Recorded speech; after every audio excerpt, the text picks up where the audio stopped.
বাংলাদেশের সমাজ ব্যবস্থায় সবচেয়ে বেশি কষ্ট করে আমাদের মায়েরা, আমাদের বোনেরা, যারা আপনারা এখানে উপস্থিত রয়েছেন।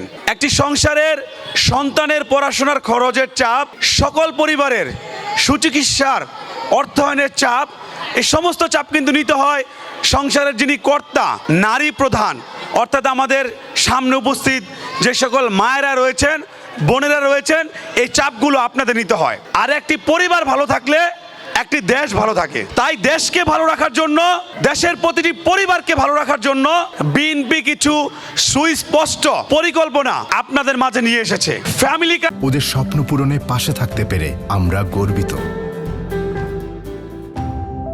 কথা বলেছে, স্বাবলম্বী পরিবার গড়ে তোলার প্রতিশ্রুতি হচ্ছে এই ফ্যামিলি কার্ড। আপনারা মা বোনরা ভোট দিলে বিএনপি যদি রাষ্ট্রীয় ক্ষমতায় আসতে পারে, সরকার গঠন করতে পারে, তাহলে 4 কোটি মা বোনদের মাঝখানে ফ্যামিলি কার্ড দেওয়া হবে। এই ফ্যামিলি কার্ডের মাধ্যমে একজন মাকে, একজন বোনকে স্বাবলম্বী করা হবে। এই ফ্যামিলি কার্ডের মাধ্যমে প্রতি মাসে 2 থেকে 2.5 টাকা দ্রব্য অথবা পণ্য সামগ্রী দেওয়া হবে এবং 2 থেকে 2.5 টাকা অথবা নগদ দেওয়া হবে। প্রথমে 50 লাখ ফ্যামিলি কার্ড দেওয়া হবে, যারা নিম্নবিত্ত আয়ের মানুষ তাদেরকে দেওয়া হবে। আপনাদেরকে সর্বপ্রথম এই 50 লাখের আওতা নেওয়া হবে। এই ফ্যামিলি কার্ডটা আপনাদের নারীদের জন্য দেওয়া হবে।